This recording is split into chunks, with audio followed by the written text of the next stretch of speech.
All sports, all plays. Yeah. All sports, all plays. All sports, all plays. 365, we making up plays. You talking the game, get you to the days. We're high in the court, the dime in the lane. Variety topics, living the same. All presentation, sports information. Hitting the airways, taking the nation. All sport, all plays, like working your faces. Grace at the field, so tie the laces. All sports, all plays.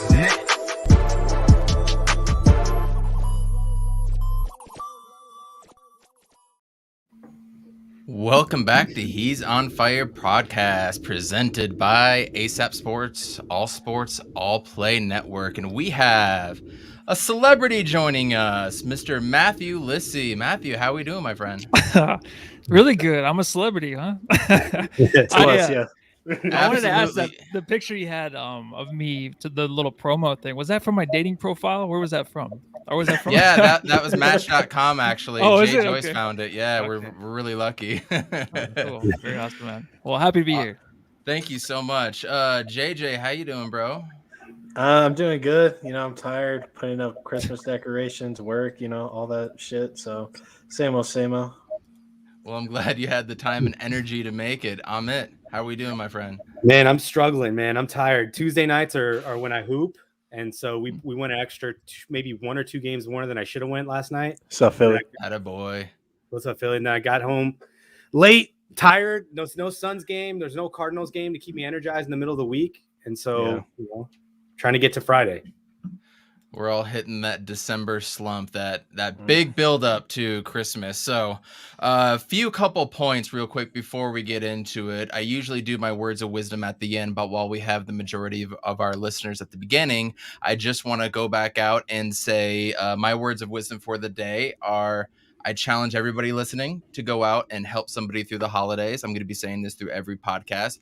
Go out, try and help a family. There's plenty of Facebook groups and different things in the community you guys can go to and go and help a family, help maybe donate some presents or a Christmas tree, something along those lines. And if anybody here listening on the podcast needs a little help for Christmas, can't afford maybe some gifts for even the wife, but the kiddos, especially if the kids are having some issues and you guys need help with some presents or something like that, let us know. Everything is fully confidential. We'd love to help everybody out for Christmas because it is the most wonderful time of year, except if you're a Phoenix Suns fan living outside of the Valley Market. Why is that? Because we don't get any respect. Now, I've listened to all the podcasts. I've listened to everybody say, and me and Matthew said it when he invited me on the other night, like, we really don't care what the national media says. But you know what? The national media actually does have quite a bit of sway. They really do. That's where I got the majority of my basketball intellect, in the early 2000s, obviously before social media and all the variety of podcasts you can get to. But they do have a lot of sway when a dad is watching a game and their sons are listening to it. You know what I mean? They actually influence a lot. So it's why we talk about it. I mean, you heard John Voida the other day talking about Mark Jackson talking against the Warriors game. Like, it's really annoying. It's really, really annoying. So we touched on it briefly. Matthew, you don't take a lot of stock into this, do you? Like, hearing what everybody else is saying. Does it add a chip to your shoulder, Matthew? You know what? Before I didn't care. I just brushed it off. I'm just like, you know what? Why does it matter so much what these guys say? It doesn't affect the Suns because they're such a humble team. They go out there, they play every game. They don't care what other people think. Obviously, Mikal Bridges says we don't give a fuck, really. Oh, can you curse on this podcast? Go for it. Is that okay? Okay. Shit, yeah. Go fucking wild, bro. Okay. So I agree with that, but then I kind of changed my mind because I was talking to a friend at work, and like you said, the media, it does affect a lot of the outsiders, what they're hearing about the Suns, and it hits a big market with the free agency too. Free agency, when it comes to right now, I feel like a lot of players, of course, when signing Jay Crowder, getting Chris Paul here, it's those players that you want to bring in. So I think now that the Suns are done with their 18-game win streak, and we went through all the negativity about still no respect, I guess it does affect that. I didn't really think about that too much, and how the free agency and these guys that want to come play with Devin Booker and Chris Paul, it might affect that too. But I still don't care. But from the outside, it makes sense. I want people to know about the Suns. I want them to know about them worldwide. I want Booker to sell more jerseys than LeBron James. I want stuff like that to happen for this team to get that respect for those reasons. I think the respect thing, though, I was just like, I'm not worried about it too much because I know this team can get back to the playoffs and win without having that. So I'm kind of wishy-washy on it, honestly, now. I mean, I hope we don't have to talk about it too much going further in the season, but I feel like it's going to be a thing that happens all season long. I completely agree. And I think it's okay to a point. And the more we prove it, the more everybody's going to shut up. Right. I think that's definitely going to happen. I think Devin Booker is going to get to his All-Star game and not have to have somebody get injured to do so. I mean, we're talking about Devin Booker and Chris Paul and MVP conversations. So I think that's slowly going to evolve. And it all started with that 8-0 bubble run. How crazy that just a little more than a year ago, about 15 months ago at this point. But moving on to actual Phoenix Suns basketball, Matthew, we seem to be kind of a powerhouse. Regardless of who is in, who's out, things just seem to go well because of the brand that Monty wants to play. What do you see as far as weaknesses with this team, though? Is it more depth? Is it defense? Not enough three-point shooting? What do you think this is, if we have a weakness? The one weakness I can think of really is maybe Monty playing a little bit too much of like Nader. Things like that, little things that might happen in that way. I think Monty's done a better job at calling timeouts when it's crucial times. That was one thing last year where he just struggled with. He's doing a better job with that. But just playing players too long, taking out the starters too early, things like that. But the big thing really, it just maybe, I don't even want to go here, but maybe just DeAndre Ayton's play to be more of the guy. When Booker's out now, you don't really expect Chris Paul to really put up the numbers to match what Booker did on the court. So I kind of was looking forward to like Ayton, taking over, being more dominant. And we can talk about, the players not getting more involved, but I just saw some things, and there's an article coming out tomorrow on Brightside. Just like, is Ayton really actually learning a lot on the court as we go along? Are there things he's still missing? I want him to step up in a way to where he can be that guy for Phoenix when Booker's out. Chris Paul is fantastic. He's MVP candidate, but I really want DA to step up big time. So maybe that's like the only thing I really can pay attention to that's a weakness. It's hard with this team, right? I agree. That is definitely a hot take, though, with DeAndre Ayton. He's on fire! I really like that. Jay Joyce, if you were to give the Phoenix Suns a weakness, two weaknesses, whatever it may be in your mind, what would you say that it was? I would definitely say the size component. That's what killed us last year. And we have JaVale McGee now, but we have Kaminsky hurt. We have Dario hurt. And we don't have Torrey Craig anymore. So we're still missing that height advantage. But DA's been, kind of being fed the ball more in the paint. He's been a little better on the short roll. And he's been getting, the looks and the trust from others that he can put the ball in the hole. So I think as long with the year progressing and stuff, he's going to get more trust in those situations and stuff. I don't think the San Antonio game should kill his whole everything he put together, because he was just getting swatted. He was just getting stripped every time he grabbed the ball. It's all about learning, and that's really what we're a quarter in the season already. He's going to learn. He's going to know how to bring the ball up, keep it up high, and just put it in, and keep it like that. What you just said right there, keep it up high. I feel like that was something he was doing really, really good in the playoffs, whether it was off a rebound or turnover or whatever. It seemed like he always kept it high, came down, didn't go down. He just kept it there and then just went right back up with it. And that's a very good point. That's something that I personally coach players to do, and I haven't really caught on to that. So good call. Amit, Phoenix Suns weaknesses, what do you got?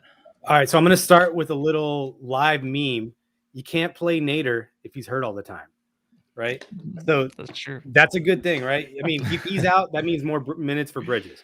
The weakness on this team, we kind of see it with Booker out. Like, who's the next guy who's going to consistently score?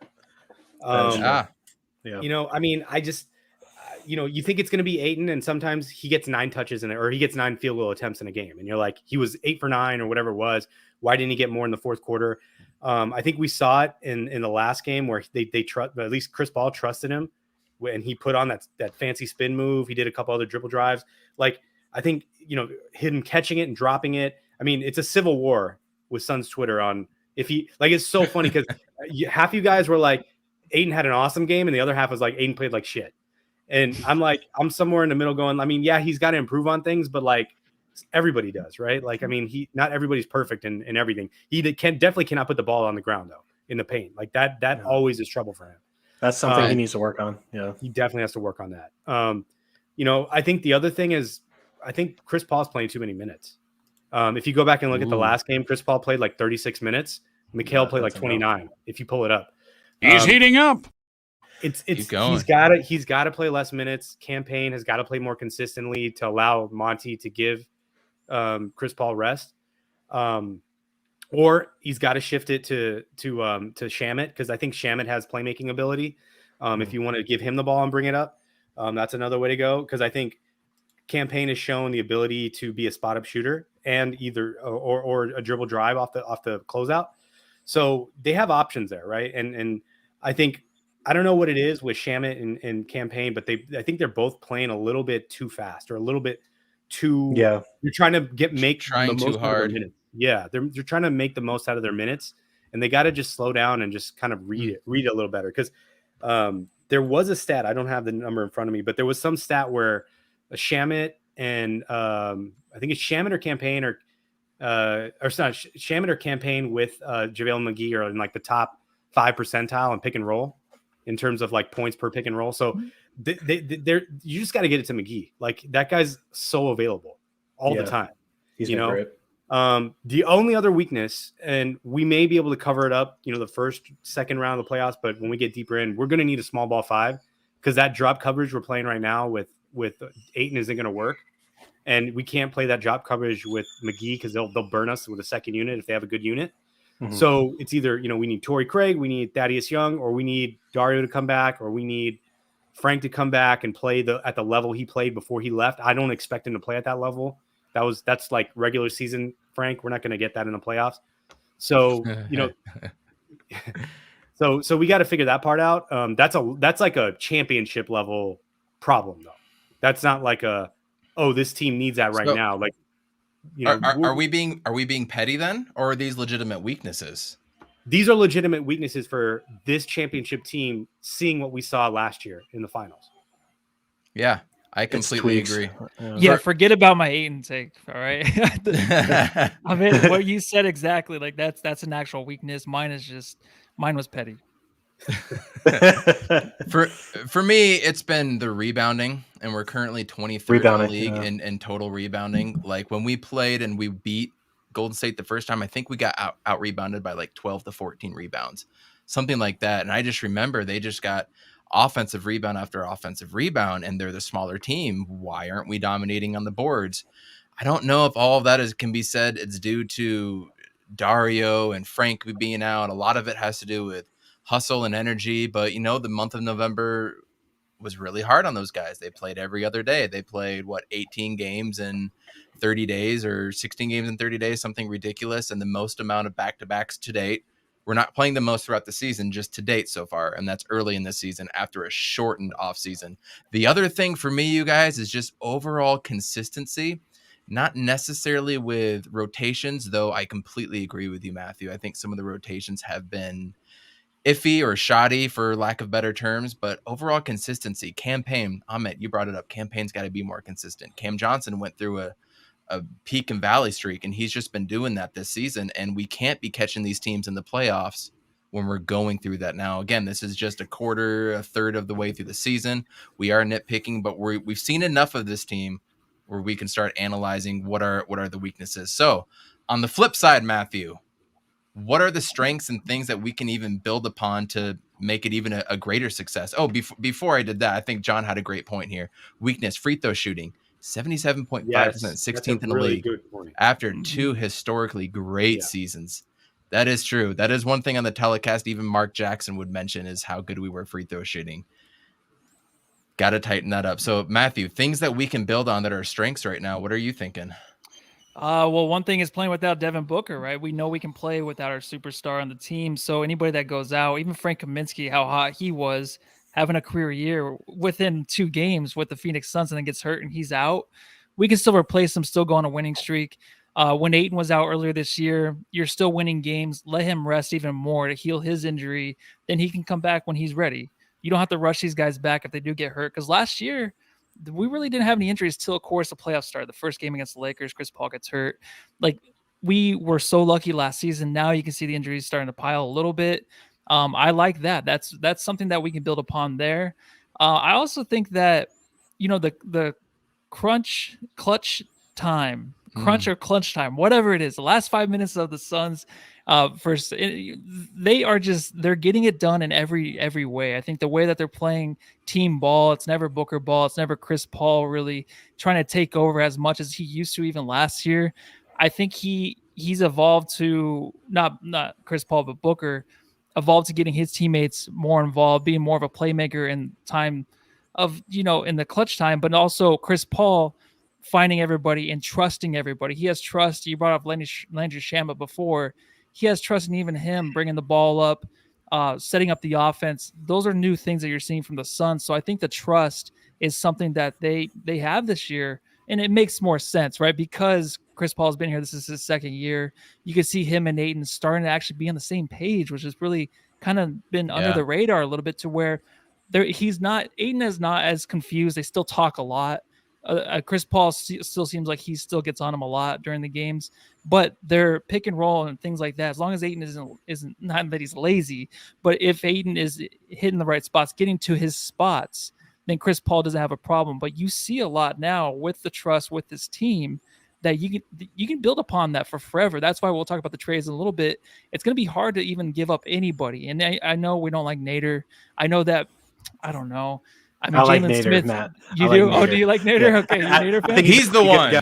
Oh yeah, no, it's fine. I mean, He's a solid defender, but like out we of can definitely everybody, improve. I would take Nader over we give too Payton. much shit. I would take Nader Nader over Payton? over Alfred Payton. Yes. Yeah, see, I liked Alfred Payton when he filled in for Cameron Payne a little bit. I thought he did a good enough job. To get gotta things see done, That's what so. I said. That Look at Ahmed the looked at me box. all sideways. I don't know, but Well, I like that we disagree. But yeah, You gotta that's look my at the answer. box Basically, plus minus on those minutes when he's in. He scores and he looks good on defense, but he slows the game down. see, I don't look at the plus minus ever. I just look at what I see. And then I'll look at the box score after, like, what? That's not what I saw. And it's always like almost opposite. So I usually go off of what I see. And I don't know, Alfred Payton, I just don't dislike him like I do Nader. But Nader is good. He's fine. It's just you're trying to find a player on here that you kind of don't like as much. He's the guy down on the list. I completely agree with all those takes except for the Alfred Payton one. His on-ball defense continues to astound me. He is so quick at his reaction speed. His foot speed is so quick. I love his on-ball defense. I feel like when he gets in the game, he's definitely a guy that's trying a little too hard, trying to get those extra minutes. I don't blame him. I would probably be doing the same thing. I know I did in high school. I sure as hell did that. I tried way too hard sometimes. Yeah, but you don't have to. You don't have to get buckets to show your coach that you're showing effort. You know what I mean? He goes one-on-one way too much. Like if he played in the offense, I do agree with even if that. the guy missed a shot, right? He's making the right play. He's making the offense, like what the offense is doing. He's not doing that, dude. He's going to the rack and trying to score. Absolutely. Just like our boy, Abdel Nader. He is a complete black hole on offense. I'm not sure what Monty sees in him. I really don't. I get it's the athletic wing. He likes the 6'6" to 6'8" guys to be out there, guys that can move their feet, and he does move his feet. He is pretty good on defense. I don't think anybody will say otherwise, but man, he is 100% a black hole. But clutch time was my big thing. The clutch time has been very, very impressive. And that's during times where, if you guys saw the last game against the Spurs, they were really D'ing up Chris Paul the second he crossed half court. That was something that Chris Paul struggled with when he had Drew Holiday guarding him against Milwaukee in the finals. We had problems getting into sets, and finally it leaves Chris Paul's hands, and there's only 12 seconds left on the shot clock, 11, 10, or if it was Booker doing that. And now in clutch time, when that's happening, they're finding different ways. They're doing exactly what I did when teams did that. If you guys saw last night, they're bringing guys up past 3-point past the 3-point line to the logo, setting double screens so Chris Paul can go one way or the other, and the other guy just fills in while they just have a pick and roll that side. So they're figuring it out. The clutch time is definitely something to build on. And one thing that's really going unnoticed, that Chris Paul is playing like Oklahoma City Chris Paul, meaning he's not taking over games. He's getting all these young guys looks early too. He's making sure that they're starting to feel comfortable. Cam Johnson, you're hot. Let's try to get you it. Let's try to get you it more. Oh, Cam Payne comes in. Let's get it over to him. He's feeding everybody here, and then he'll take over in the fourth quarter. And he did that last year, but this year feels more like OKC Chris Paul when they got up to, what was it, the 6th or the 7th position in the West. So it's been really impressive to me to watch that and watch them grow. And I think Chris Paul personally got Cam Johnson out of his slump by just keep feeding him and feeding him and feeding him. And he's just the point guard. He sees those things. Ahmet, give me a couple strengths for this team. Yeah, I mean, the strengths are all over the place. Like, this team can win so many different ways. They could beat you from the outside. They can beat you from the inside if you're small. They can run and they can play slow. I think that's the thing. And I'm going to steal this take from the timeline guys. This team last year, Chris Paul treated every game like a playoff game. He slowed it down. The pace, I think they were like 24th or something in pace last year. And he treated every possession as if is a teaching moment for everybody else. This is how we play when the game slows down. Then when they got to the playoffs, they were clutch. They knew what to do. There wasn't any uncertainty on what's happening. This season, they're playing faster. I think their pace is 4th. And Chris Paul has to do less. He's doing less because guys like Cam Johnson, Mikal Bridges, they're playmaking a little bit more, or rather than just kicking it out and swinging around, going back to Paul for him to create, it's more like, I'm going to settle for the mid-range, or I'll find a lob, or I'll find a cutter. You guys remember Cam Johnson's pass to Aiden at the end of that Spurs game? Wasn't that beautiful? But it was a hard look. I mean, it's a hard pass to make. That's a tough angle. Yeah, he got away with that one though. That was so close. But I didn't think anybody was gonna. Yeah, the fact that Aiden caught it was a miracle, right? I mean, there you go. Yeah, especially that game. So I mean, this team is borderline historic, in my opinion. We'll have to wait and see what they do over the course of these more competitive games. You said bottom. You said historic or close to historic. Borderline historic, yes. Why?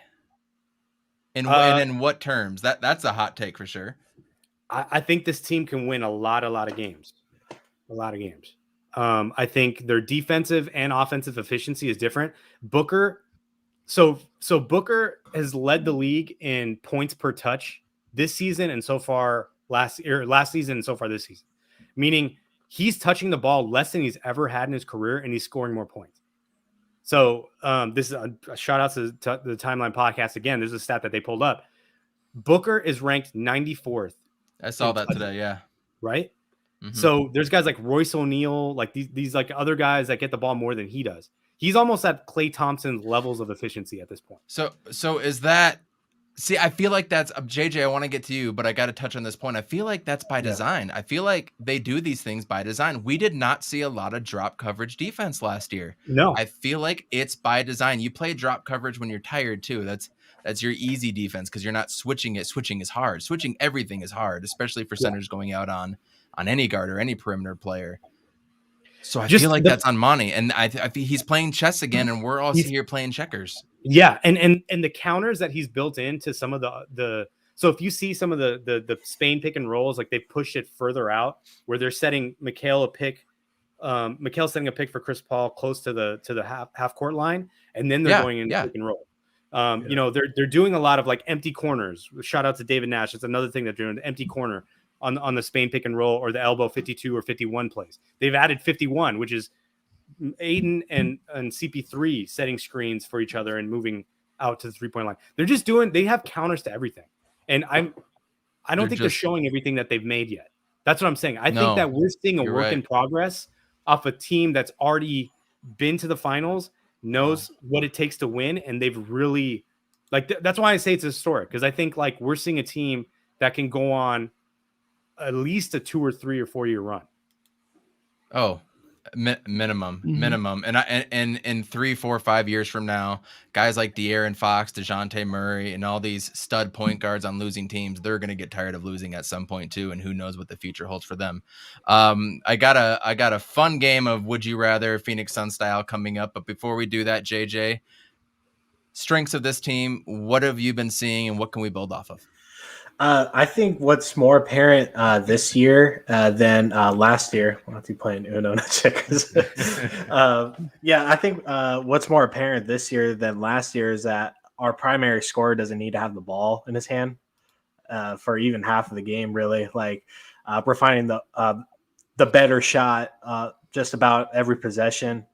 Like Cam Johnson is usually open on the wing, or Mikal in the corner, or Mikal slashing down the middle. DA with a mismatch. Like we can practically score in 3 different ways about just about every time we bring the ball up. And CP3 just conducting the offense, and him not necessarily forcing himself into situations that causes him to pick up his dribble or the ball hit him in the leg, which is the most annoying shit ever. That's happened a lot less this season. Good call. Yeah, it's happened a lot less, and I totally agree with you. Like he's playing more like OKC, Chris Paul and stuff, and like when he needs to turn on the Jets, he will. And it's just crazy how clutch his team is. Like we have like 5 players in the top 6 of clutch's plus minus. Yeah, it's our entire starting lineup. Then Wendell Carter Jr., I believe, was the other guy, and no one really talks about him like that. But it's just like what I've seen more this year is DA being more present. He's been more showy through the first 25 games than CP just doing what he needs to do and not overdoing it. And eventually our bench is going to start to click. I do agree that Cam Payne and Shamet are kind of like on 10 and everybody else is at 6, and it's just hard to get anything going with 2 guys going full speed and JaVale McGee just trying to get the mismatch, get into a spot, and just try to do whatever. And hopefully Campaign and Shamet start to click, because I think that duo could be deadly on the bench. And plus, I want to start using Champagne anytime them to do something together. So, but yeah, if you compare the first 25 games last season to this season, it's 2 completely different teams. And it's kind of weird to say with we practically brought back everybody except for 2 additions, and this team is just a lot better, and we can just score regardless of who has the ball, which is probably the deadliest thing you can have in the NBA. And probably this hasn't been a thing since probably the prime Golden State run. It just everybody has the green light, everybody has the capability to score. And almost everybody can switch outside of JaVale. Exactly. So, yeah.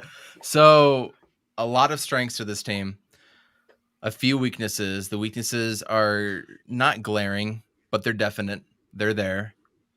That takes us to trade deadline and a little game of I want to play of who would you rather have. And I want to start with Matthew over here. First, I want to shout out everybody in the chat. John, thanks for tuning in, and we'll get you on sometime. I'm sure we will. Justin, he's too busy for you, man. I know he's too busy. Justin from Fanning the Flames, appreciate you coming by too. Roy, and we saw a couple others in the chat. Iverson Vlogs, thanks for coming by. So, trade deadline. The most wonderful time for any franchise, especially for Suns fans who did nothing but try to get Eric Bledsoe out for I don't know how many years. I hated him playing. And so when he sent that tweet, I don't want to be here, I was so thankful. And then the one trade deadline when we sent out Dragic and we got in Brandon Knight, it's always a plethora of weird ass moves that we've had ever since Jerry Colangelo left. But this year seems to be some good targets. My personal 2 favorites, Matthew Lissy. Would you rather have Torrey Craig or Robert Covington? Oh, that's actually really good. I didn't hear the Robert Covington one yet. Is that something that's going around? It's Yeah. starting to go around and Is pick it? up. And Okay. about a week and a half ago, I said it here, and I was like, "That's the guy I think we should look at. Look at teams that are imploding." And all of a sudden, they're the Pacers and Blazers both seem to imploding. He's on a 1-year deal. He's playing the least amount of minutes and putting up Yeah. the least amount of points since his rookie year, which he only played 7 games. So I don't really count that one. Okay, well, I don't know. It's tough because Torrey Craig, the thing that he has, of course, he was a fan favorite. So he comes back here. It's a feel-good story again for the Suns. I mean, you couldn't have enough of those last year, and then you can have it again this year. He can come back. I know he already won his ring, basically with the Bucks, because the Bucks did beat the Suns, of course, and then he gets the ring because he played with them earlier in the year. But I like Torrey Craig coming back. I mean, if we're gonna go through other names, that's fine. But I'm a big believer in just really keeping this group together. I know you do need the 4 spot. You need help on the wings. It would be nice to have that. But Torrey Craig's a guy, if anybody, I would love to have back on this team just for that. I mean, he saved us a lot last year in the playoffs and in the finals. A lot of plays, like when you thought they were done, he would go, and the hustle he had really to keep the Suns in the games coming off the bench, it was something he brought almost every night. So I would love to have that back with the Suns. But I love this core, man. I think it's a lot like last year where we will basically ride how far DeAndre Ayton takes us, how far Mikal Bridges takes us. They're both improving. But I really think like once DA got past the trade deadline last year, then you saw him kind of just lead the team in a way to where they would win in the playoffs based off how he was playing. So I really think that's all it is. And there's always like, oh, we're missing one piece. I thought that earlier in the season is like, there's one more piece. But then last year I always said the one piece is just an improved Ayton, an Ayton that can play to the level we know he can play at. So I really think it's that again this year. It might just be that, but Torrey Craig is my simple answer. There you go. Amit, Torrey Craig or Rocco? Torrey, come home. Come home. We want you. Hopefully we can get you on a buyout market. Is it recency bias? Or is it recency bias? Okay. No, you remember saying that like many podcasts ago. I was saying Torrey Craig, we got to be on a watch because he's playing like 4 minutes a game. I think it's just the continuity of bringing him back, and he knows how we play. He knows what he needs to do, and he was shooting the 3 really well for us. Yeah. The Rocco thing. So I was looking at his stats. I mean, if you can get the Rocco from the Sixers and Timberwolves, then I can see that if he can fit in. But this guy has sucked the last 2 years in Blazers, and I don't know if it's a programmatic thing or what. It's for sure a Blazers thing, like for sure. But I mean, wasn't Rocco mostly playing like the 5-2 when he was in Houston? Yeah, it was awesome. So, I loved it. I mean, that's one of the things that I did like about him. Like, I feel like he could definitely step in and do that. He does bring a little bit more of a mean streak than Torrey Craig, but I haven't watched every single Rocco game out there. I personally want Rocco just to see it, but Torrey Craig, I think would be the better fit because it's more plug and play, just as you said, Amit. So keep going. And he shoots a higher percentage. Torrey Craig shoots a higher percentage from 3 this year. Rocco shooting 34.8%. So Craig, I think with us was like 39 or something like that. I mean, I think that's the move. Craig on a buyout. Yeah. Craig won us that Clippers series with Paul George. Paul George was ready. Yeah. Paul George was going to go off in the fourth quarter. In comes Torrey Craig, plays the entire fourth quarter of Game 6, shuts him down. We win. End of story. Jay Joyce, Torrey Craig or Rocco? I'm conflicted because I really like Rocco. He's a really solid player. I like Portland again, wasting another talent. But like what Amit said earlier, we need a small ball 5, and Robert Covington isn't necessarily that. He's just another JaVale McGee like player. And like Torrey Craig, to recent memory, is probably the most impactful Sun in such a short amount of time. Tim Thomas. Probably. I'm going Tim Thomas. I don't know, but like I love Torrey Craig. I was a huge fan. I was all about it when he first came, and he was just impactful right out the gate. And it's just hard not to like forget everything that he did, especially in the Clippers series, and just some of the like highlights that he had just in like 6 months of him being here. If I say Torrey Craig alley-oop, you know exactly what play I'm talking about. Exactly. Right? the kids freaking out in the crowd. Everybody's just like, oh.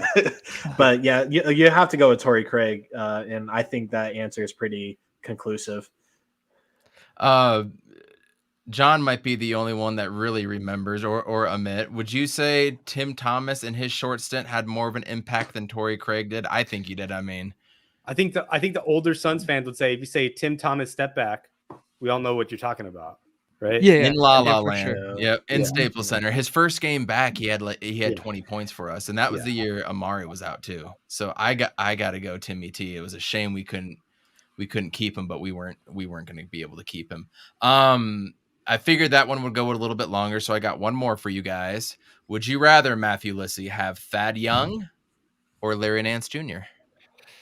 Oh, I'm a big Larry Nance fan. I actually really am. I wanted him last year for the Suns. Thad Young, the weird thing now is we've seen him twice play against the Suns, and last time they played him, he didn't look too good. But I don't buy too much into that because of the situation he's in. The situation is, the Spurs are kind of rebuilding. They're trying to build something else there. He's kind of on his own little planet. He's trying to get out of there. So you're not going to get the best play from him.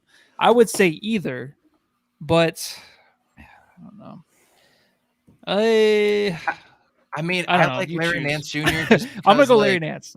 His dad. I mean, just because of his dad, right? Wouldn't that be kind of a fun story? Just that and alone, maybe it would inspire him a little bit more. I don't know. He's such a solid. I love everything that he does on the court. I think he's very, very underrated. He can excel in this offense. Defensively, I think he's pretty solid. So I'm gonna go Larry Nance, man. JJ, is that your take, Larry Nance? Before I answer that, I did see another trade proposal. I'll answer your question, but I'm just going to tell you what it was, and it can actually work. And I'm actually interested to see what you three think. So, Dario Saric, Jalen Smith, Alfred Payne, and 2 first-round picks for Karis LeVert. Way too much. Way too much. Yeah. I like where you're going with that, but I even saw something where we could possibly get Eric Gordon on a buyout market too. I would rather wait and try to get Eric Gordon as opposed to doing that. I mean, I like where the head is. I like where you're going with that. Yeah. Man, so I think I would do Larry Nance. He's solid, and he does what he's asked, and plus his dad, he has ties here. You're getting burned in the chats. Justin says no. Darth says no way. Hey, I just saw it. Like it ain't me. I swear to God. I love LeVert. I love LeVert. Boy, that's too much to get him. Yeah. Amit. All right. So this is a little bit more complex, right? Because Thad Young's 33. So if he's coming here, it's a 1-year thing, right? We're expecting that he hasn't declined. What's that? He's really 33. He's 33. Yeah. I just looked it up. Crazy. So you're expecting that you're going to get prime Thad Young when we haven't seen that in a little bit, right? So we haven't seen that since the previous year with the Bulls. I mean, he could have declined. He could have just been caught up in the system. Do you guys know what Larry Nance Sr.'s jersey was when he played for the Suns? Wasn't it 22? Who wears that for the Suns right now? Yeah, Ayton. So it'd be cool to see Nance in that jersey. And I'm pretty. What is he like? He's under 30, I'm sure, right? So yeah, the thing is, he's probably a one and done too. He's gonna probably earn his money and go on another team. We haven't seen him in the playoffs. I trust Thad Young just of his experience, so I'd go Thad Young. Yeah, I don't think that's a wrong answer at all. Larry Nance is only averaging 6.2 points, 4.9 rebounds. He is 28 years old, the pride of Wyoming. So, I mean, it's not like he's a young guy, right? He's not super young NBA terms, but he definitely has a little wear and tear on it. But I would prefer him. And Thad Young I don't know if it's a combination of him not getting the minutes in San Antonio and it's just not working. The chemistry's not there. They're younger. He's older. It's just been kind of a snoozer for him. So maybe coming to Phoenix would elevate him a little bit. I don't know. So, and Larry's a Capricorn too, so that helps. I'm a Capricorn. So let's get him over here, huh? So after that, the next game I want to play, everybody's talking about DeAndre Ayton. Matthew touched on it. I think we all have, even to some point. And I completely agree. I think he just needs to be more consistent if he wants to get paid that money. I don't think we have a choice. I think we're going to have to shell it out no matter what if we want to keep it together. He is only 23. I mean, the stone hands things we can talk about, not keeping it up high, not being as aggressive.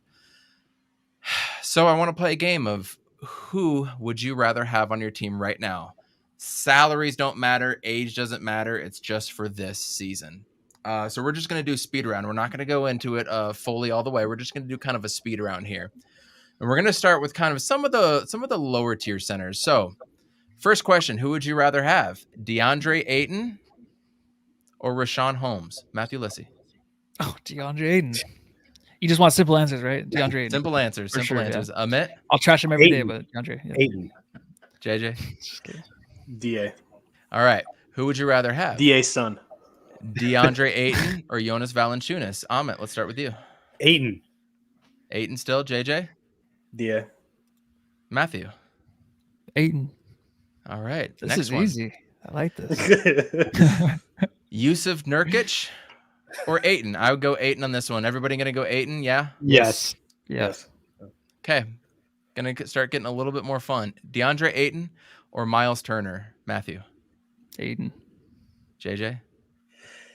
DA's nappy hair. Amit. Ayton's got more potential. For sure. I completely agree there. But I love Miles Turner defense.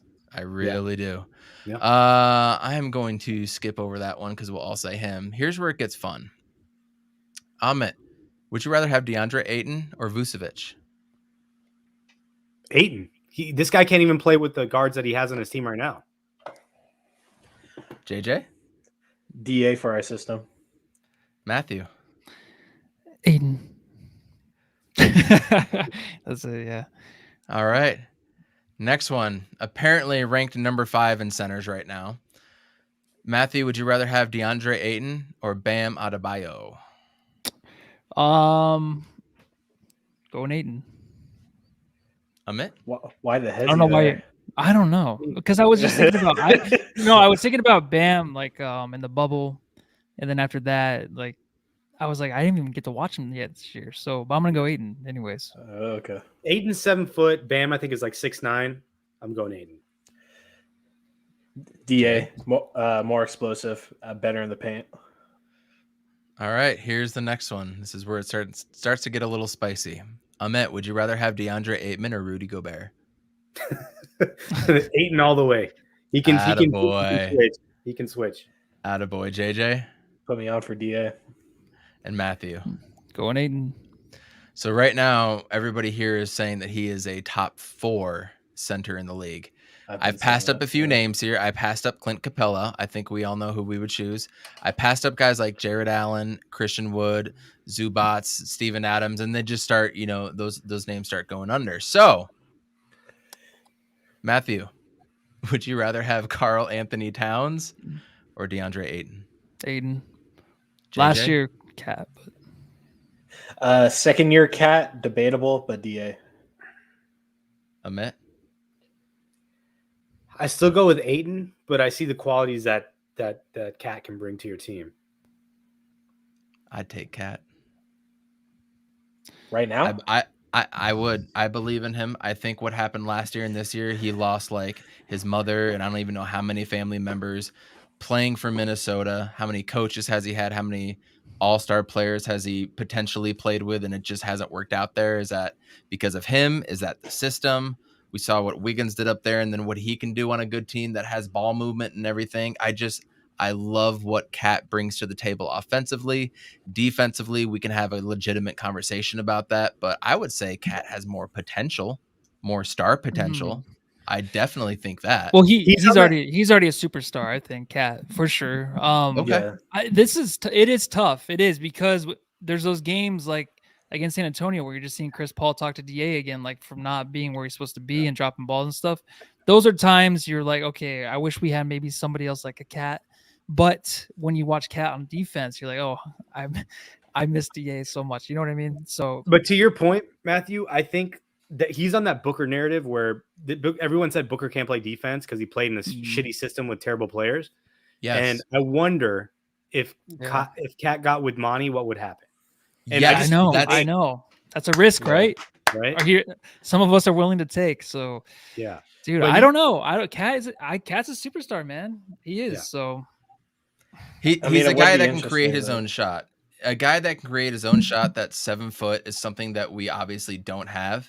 I mean, I don't think. I mean, DA's good. Yeah, aggressive. DA gets the ball in the post and he can do a couple things here or there. He doesn't really have a bag, if you will. Cat can get it going from outside, inside, drop 40 on you, just like we learned last year when they played us, and him and Anthony Edwards both got 40 apiece on us.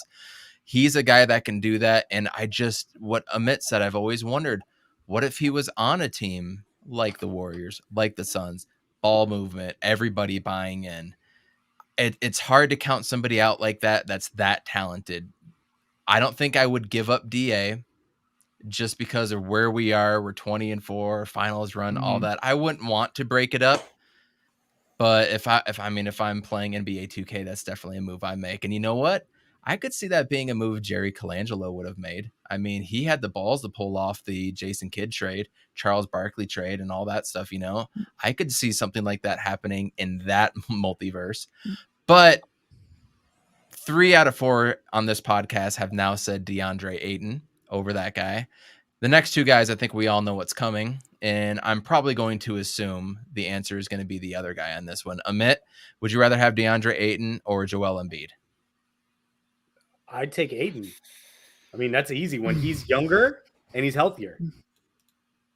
Wow. He's on fire.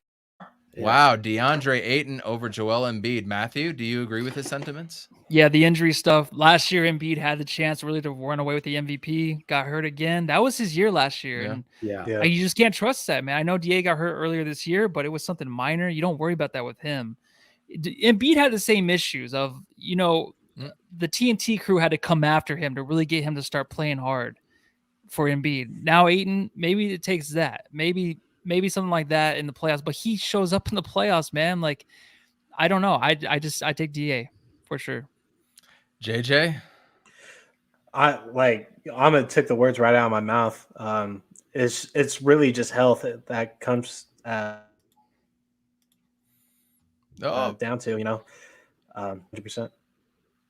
We lost you just for a quick second, but then you picked right back up. I think I love Joel. For me, it has always been injuries. If injuries weren't a problem, I think everybody would probably say Joel Embiid. Absolutely. The guy is absolutely insane. And maybe after Chris Paul retires, that might be the type of player we would need for this team. But with Chris Paul, I don't think that's the type of player we need. So the defending MVP, the Joker, Nikola Jokic. Matthew, would you take Ayton or the Joker? Jokic.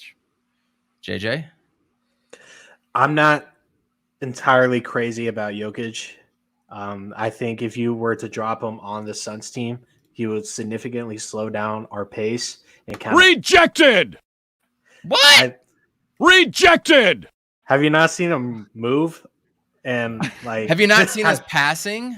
Yeah, his passing is good, but DA can defend him, Cat can defend him, and B can defend him, and Giannis can defend him. That's true, actually. Yeah. Clint Capella runs circles around him. Nurkic was balling him out last year. So it's just it comes down to are we going to rely on our shooting at the end of the day? Because if Cam's off and Mikel's off and we're relying on Booker and CP, what are we going to do? Ooh-wee. So that you can take your rejections back and, we can talk about it later. Oh, my goodness. Rejected! Jokic slows down this team completely, and everyone's gonna be targeting him. So Justin wonders, do his brothers come with him? Sadly, they would, but they would probably melt. They're a package deal. They're a package deal. Amit, Joker, or DA? So Joker's defense is underrated this season. He's played a lot better defense. I think he's playing at a higher level than he did last year. His team sucks because there's just a lot of injuries right now. I think his passing he's probably one of the best passing big men we've seen. I think the last guy I remember is probably Vladi or Sabonis, the dad, not the son. I mean, those are probably the best passing big men I've seen. Arvydas Sabonis. But I'm still going DA. Dude, DA D'd him up in the playoffs. Single coverage. Oh yeah. No double teams. He owned him. So that's all I needed to see. That was the eye test for me. Who's better? I think it comes down to everybody's personal preference on what they want to see and what kind of style of play they want.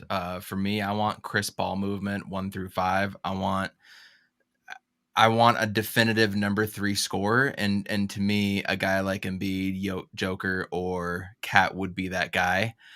Defensively, I mean, I feel like any of those guys would be able to step it up defensively, not to where DA is, just be able to step it up playing with it. So I would, other than Embiid, I would take the other two. It's impressive to see how many Suns fans are just going to say DA no matter what, and we got to pay him then. There's like no ifs, ands, or buts then. We have to pay him, and we have to find a way to get around that. And I can't wait to see what more happens with the report that came out with Sarver not too long ago, because that's really going to leave a huge impact on this team. We're coming up on the hour here. So, Matthew, can you just like give us some verbal diarrhea on Phoenix Suns stuff right now? What you've been seeing, what you're excited for coming up.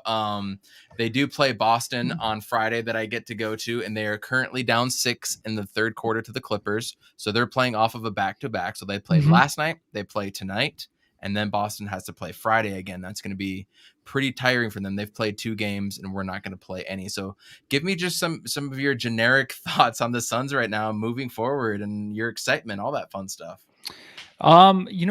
Just can we improve? I mean, you brought up the consistency before with the Suns, and that's always, I think that's just something with every team.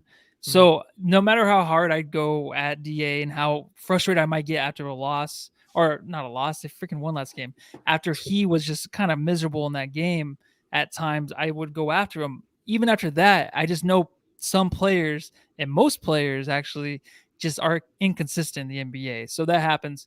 But for the Phoenix Suns as a whole, I'm super excited because I know we're never going to get the respect because we're an unsexy team. We just play defense. We're a mid-range team. DA does not dunk it on anybody, so you're never going to have that as a highlight. So you're going to have this team flying under the radar. And I think that's going to be the most exciting thing for the Suns. It's because like last year, they're flying under the radar. Why are they still not going to pick the Suns? Because they got lucky, right? Last year's playoffs against the Clippers, against the Lakers, they were so lucky. So now they have a chance to have the number 1 seed this year. Maybe a little bit more disrespected than the Utah Jazz. But I like the chances that when you fly under the radar and you don't really add anything in this trade deadline, but maybe a minor piece, that's going to keep this team humble. It's going to keep them on the right track like last year. I think you see improvements from Devin Booker heading into the playoffs. I think you see more improvements from DA, even though I give him crap. It's going to all come together in the end to where this team, even after an 18-game win streak, is going to look even better. And it's crazy because that's what I was so excited in the beginning of this year was to watch these guys develop. And you already see Mikal Bridges and Cam Johnson taking a leap. And we've seen DA have some sort of flow with his shot. So there are things there that are very, very positive. But in the end, if we can just escape some of the injuries, hopefully nothing else really goes wrong in that way, this team's going to be, like Amit said, the best team in franchise history, historically great because of those reasons that they're flying under the radar, dude. I just think that plays a big role in it. They're just, no one really hates us. Who hates the Suns? Like you might hate Chris Paul. A lot of people hate Chris Paul, but how do you hate DeAndre Ayton? How do you hate Devin Booker? Booker never says shit. He's like Bill Belichick. This team is like the Bill Belichick of the NBA where they don't say anything. They keep playing. They're never going to give a team like any kind of advance of like of something that, you know, they can hold a grudge against the Suns. Like, oh, we're going to beat them because of this and that and this and that. They're not that team. And I think that's an advantage for the Suns. I completely I completely agree. We are flying under the radar. John just said it right there. You're right. That creates a chip on their shoulder. And if Book is going to be compared to Kobe in any way, to me, it is that chip on his shoulder that he has. I love when he played the Lakers earlier this year. And you guys remember when Russ did this? And then Book waited until Two what? minutes into the first quarter. Yeah, a few minutes into the first quarter, we were down like 8 or 9 or something early, and then that lead just went away real quick. And then in the fourth quarter, Book comes up and does this. In game 6, Jay Crowder does this, or his salsa stuff. You know what I mean? Like they take the humble route. You're completely right. They keep that chip. They fly under the radar. They do what they're supposed to do. And I loved Mikal Bridges' answer. Like, we don't give a fuck. We don't care. Don't give a damn what anybody else says. And, I said before the season, the Phoenix Suns have nothing to prove to anybody in the league. There's not a single coach, player, or anybody that is surprised at this point by them. It's all the national media. It's all how much you actually pay attention. Ahmet, give me some of your thoughts on the team right now as well, too, and then we'll get out of here soon. Yeah, no, I think we're, I like that we're under the radar. I don't want to gas them up too much. I mean, this team is coming off a finals run. They read everything. Like, there's no way that they're not reading the stuff that they're saying about Kendall Jenner and Booker, or like CP3 and whatever, right? So they're under the radar. They need to stay there. They need to stay focused. I think they need to intimidate teams more. I think like they need to have some 30-point blowouts. The problem is last year we would get a 25-point lead and then we'd end up losing the game somehow. Like, we did that several times at the beginning of the season, not towards the end. We'd find a way to kind of close it out. I think we need to just put teams away, and they need to see Cam Johnson come in the second unit and drop 30 on them and be like, oh shit, these guys are for real. You know what I mean? So I think part of that goes to what you said earlier, though, dude, is that second unit being more consistent, and injuries have hurt that. I mean, JaVale had to start a game or two. Kaminsky was in there doing some weird things, and then he's out. Nader was in there, and then he's out. Now we're having to play Ish Wainwright, Shamet starting. So it's like not like they've had consistency on that second unit. So I think that's part of it. Yeah, I mean, we got and there's plenty of time. I mean, we got 60 plus games or whatever, 60 games, whatever's left in the season to fix that. I think, the difference now this season or in the last season is that teams are, your water bottle. I thought you were drinking, I thought there's a wine bottle in there or something. You're just swigging directly from it. I think that because of the play-in, now there's a lot more teams that have more to lose than previously. So we're seeing a lot more effort from teams that would usually tank, but now have to play harder. Mm-hmm. And so that it closes the gap a little bit on that margin of error that we have for victory. But I mean, the things that we're talking about are like tinkering on little things. Like, this team has already proven they have the best record in the NBA. They've already proven that through this season with adding 2 pieces and losing Javon Carter, losing Torrey Craig, that they can put it together. Like, we have the 10th pick and we can't even play that guy. He's like worthless at this point. Like, that tells you how solid this team is. Yeah. And so we haven't even seen the full potential of the guys that we already have. And we've seen what Booker and Chris Paul and Ayton can do in the playoffs already. So I'm excited for the season. I am too. And real quick, score update. With about 40 seconds left, the Warriors are up 10 on the Blazers, who don't have Dame or CJ right now. And Clippers. Trade's coming, huh? It's probably. I think a trade's coming. Yeah, for that. Something's happening soon. Yeah. And at the end of the third, the Clippers are up 10 on the Celtics right now. JJ, give me another take for you, and then we'll close it out here. Just to keep it simple, this 2021-2022 team is better than last year's. Oh, hang on. I have the hostess at Oregano's in a comment. You keep saying I'm outside of Oregano's because of my background. And for those listening, because of his stupid comments. For those listening, Matthew's awesome green screen, which I assume that he has now, is just a brick wall behind him, and so John, the other wonderful host on Suns Jam Session, and Justin have been dogging him a little bit on here, looking like he's at Oregano's with that background. But yeah. Anyways, JJ, go on. Like I was saying, this team is better than last year's team. We have proved in the size, and then we approved our second unit. Our bench is going to improve throughout the year as long as we stay healthy. We can score just about in any way, in every way. This team is just dangerous, and the only team that can really match up with us on the West Coast, at least, is the Warriors. And I think we can run circles around them if we're fully healthy. And I'll get cocky right now. I think we can a 5-game series. I think we can beat them for sure. With them being at home as well. So I like the confidence. That's confident. Hey, you were right. You were right on the Cardinals. You were dead on with the Cardinals, by the way. So I'm not even going to pick against you at this point. But yeah, just overall, this team's better, and I think we're just going to get better throughout the year.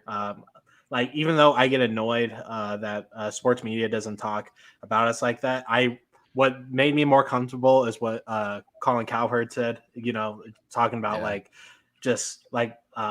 they were sort of forced to talk about these big market teams, but like you got to acknowledge teams when they are good, and they were forced.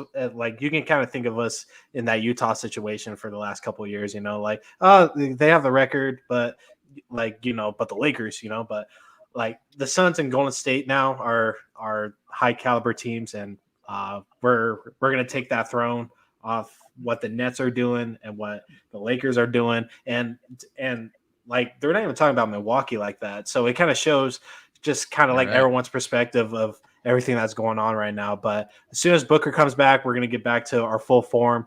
And if we can get Torrey Craig back, we're just going to get better.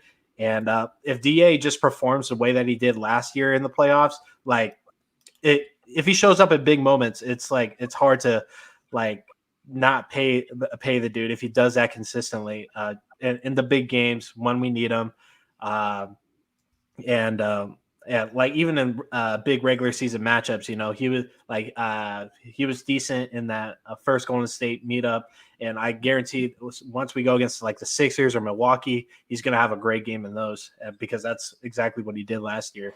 So at this point, we're nitpicking, but this team's great. Probably my favorite Suns team to date. I'm just excited for the rest of the season. So. Where does Amit keep going? Amit, sorry. Where does he go? What's going on? I don't know. He just disappears sometimes, and we love him for it when he decides to join us. So. The one thing about DeAndre Ayton that nobody else can say is that in big games, he has consistently showed up. He showed up every single game in the bubble. He showed up and showed out in the playoffs. So that's why I also want to keep him here, is because of his big game presence, if you will. A few other notes before we close out here. Big game for Arizona State basketball tomorrow night against GCU, with two former Arizona State players coming back in Tayshaun Cherry and Holland Woods, who played for them last year.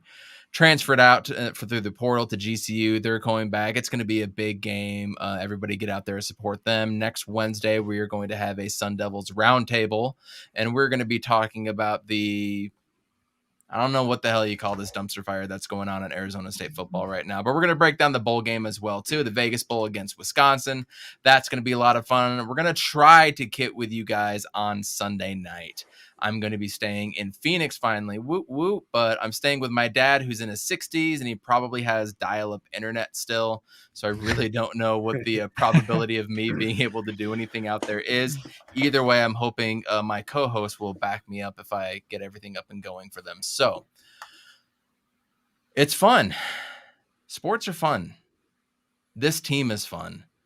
This team is elite. This team has the chance to get 63 wins, which would be the best mark in Suns history. This team has a chance, a very good chance, to go to back-to-back finals.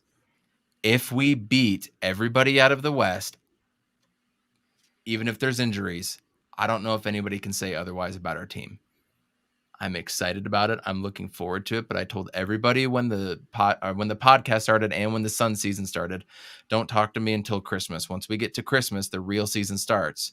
And we're really, really going to find out who is who. We're going to start seeing teams turn it on. And by the end of January, there will be separation. Because if you look in the standings right now, in the middle of the East, it's just a bunch of muck right there from about 4 through 12. In the West, it's a little more clear, especially up at the top. Jazz seem like they got a pretty good hold on the number 3 seed. I mean, you got so many guys out with COVID right now. Jaylen Brown is out, by the way. He's probably not going to be playing against us on Friday. But John Morant just tested for COVID. A bunch of Philly players had it. That's kind of running rampant right now as well. So hopefully they can get a hold of that so we can see teams at full strength. But it's fun right now. Personally, Phoenix Suns fans, enjoy not getting all of the hubbub like the Lakers are. Enjoy that chip on your shoulder. Enjoy the build up to the games. Don't be nervous for them. Enjoy that build up because it's been a while. We had last season, of course, but I think last season was more prove it. This year is all about business. We're going to close it out with our words of wisdom, but we're just going to let one famous celebrity on this panel here today give out some words of wisdom. So Matthew, at the end of every podcast, I just say, give some words of wisdom to us dying Phoenix, I guess in this case, Phoenix Suns fans. What words of wisdom do you have for us? Is this like serious? Like I have to give something motivational talk right now, or is this like whatever you want to say, man? Whatever I want to something say. That's on your mind. Yeah. Just a little something upbeat for us. What do you have? I love to put you on the spot like this. Oh man, you know what? My mind is blank right now, but I have to go Give us with your oregano's order. Dude, in the whole podcast, I keep laughing because of fucking John, dude. Where's the wisdom? Don't ever go to Oregano's and reserve a table for one. That's very sad. I mean, you can go there and try to meet someone on a date and get stood up. That might be a little bit more acceptable, but make sure to never go eat somewhere. Actually, this is my words of wisdom, right? This is what you get. Cracker Barrel, and there was an old man sitting there by himself and ate his whole dinner, and I thought that was probably the cutest thing ever. So that's okay. But yeah, don't go eat by yourself at Oregano's. Was I just supposed to say go home and love your family? Was that it? Go home and love your family. That's what John said. Absolutely. There we go. Matthew. Was that helpful to anybody out there? That was helpful to all of us out there. Don't go to Oregano's. Okay. If nothing else, go across the street to Jack in the Box or something, right? Yeah, we're going to get Olive Garden as a sponsor here. Olive Garden? No. Olive Garden it's underrated. What, the Italian Denny's? No, I'm cool, dude. The Italian Denny's. Yeah. Matthew, this has been a lot of fun on He's on Fire podcast, episode 30, you guys. I can't believe we're already there. Hopefully we'll be back with you guys on Sunday. If not, for sure next Wednesday. Big game coming up Friday night. He's on Fire podcast. Thanks for listening again. Good night. See you guys. Urkavici sets. Looks up. And it is Dylan Strong. Blitz coming. Matthews. Palmer extending the play. Crosses the field. Larry Fitzgerald. Fitzgerald is insane to the 4-yard line. Crowder looking, throws an alley. Oh! He puts it down. He puts it down. They're getting a little wobbly.